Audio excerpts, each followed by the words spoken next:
আজকে আপনাদের সাথে একটু শেয়ার করবো আমি মাছের দ পেঁয়াজি কীভাবে করি, সেটাই আপনাদেরকে শেয়ার করবো। আমাকে অনেক আমার বাসার মানুষটা এইভাবে পছন্দ করে, তো তাই আমি আপনাদেরকে এইভাবে রান্না করে শেয়ার করবো।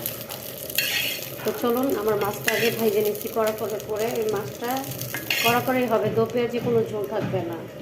তো চলুন কীভাবে আমি রান্না করি সেটাই আপনাদের সাথে একটু শেয়ার করবো। তো এই যে প্রথমে আমি একটু তেল দিয়ে দিলাম, তারপরে বেশ অনেকগুলো অনেকগুলো পেঁয়াজ দিয়ে দিব। বেশি পেঁয়াজ দিব না, একটা টমেটো দিব। তো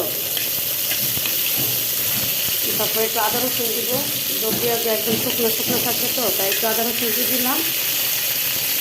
তো পরিমাণ মতো একটু লবণ দেবো, যাতে আমি মাছটা লবণ দিয়ে ভাজছি, তো তাই আপনাদের সাথে শেয়ার করি, এটা আমাদের বাসার সবার পছন্দ। তাই ভাবলাম যে আমি কীভাবে দো পেঁয়াজিটা করি সবাই চাচ্ছে রেসিপিটা, তাই আমি একটু আজকে দেখাই ফেললাম।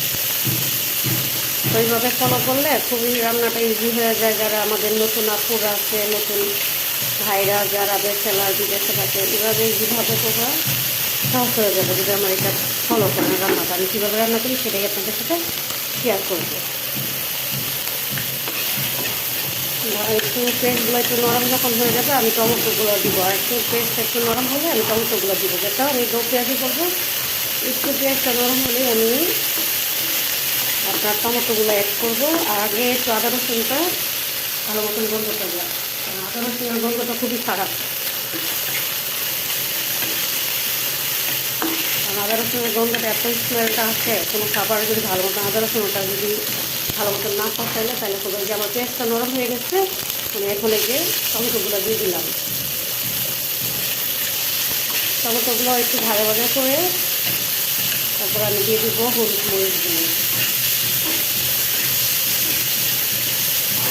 তবে বেশি পেঁয়াজ মশলা খাবো না, এটা যে একদম শুকনো শুকনো টমেটো দিয়ে কভার হয়ে যাবে।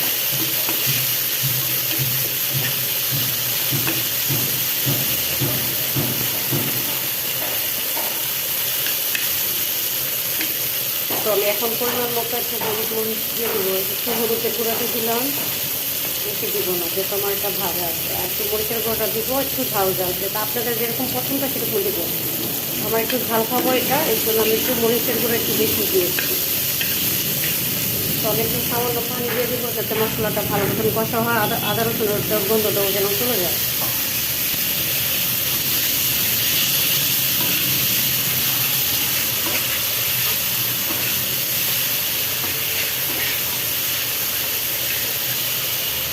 এবার আর একটু পানি দিয়ে কষাবো।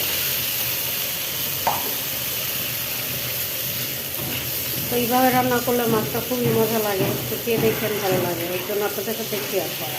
তো আমার কিন্তু এই যে মশলাটা পুরো কষানো শেষ, আমি কিন্তু এখন মাছটা দিয়ে দেবো। আমি আমার ধন্যবাদ নাই যে আমি একটু জিরার গুঁড়া দেবো, আর মাছের জিরা গুঁড়া দেওয়া যায় কোনো সমস্যা নেই। তো আমি এখানে পরিমাণ মতো যেত মাছে দো পেঁয়াজি রান্না করবো, আমি একটু এটার সাথেই মশলার সাথেই জিরাটা কষাই দিয়েছি। এখন এক এক করে মাছটা দিয়ে দিব। এই যে মাছটা আমি এক এক করে দিয়ে দিলাম মশলার সাথে, এটা ভালো মতন যাতে আমি দো পেঁয়াজি করবো, এটার সাথে কোনো জ্বলে যাবে না।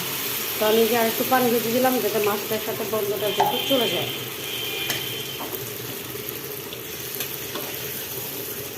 এই পানি দিয়ে আমার মাছটা হয়ে যাবে সুন্দরভাবে দো পেঁয়াজিও। তো আমার সাথে থাকেন। তো আমি কীভাবে দো পেঁয়াজিটা করলাম আশা করি ভালো লাগবে। আমি ঢেকে দিব একটু, যাতে মাছের গন্ধটা চলে যায়। চলুন দেখি আমার দো পেঁয়াজের কী অবস্থা।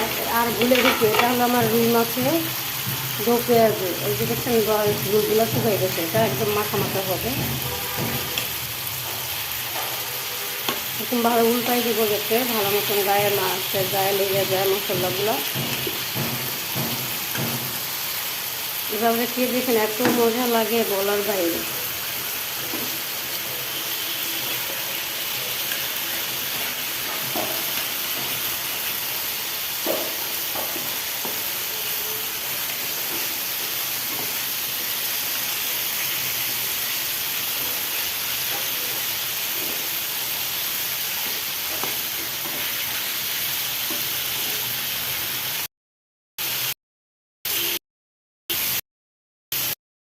মাছ সুন্দর।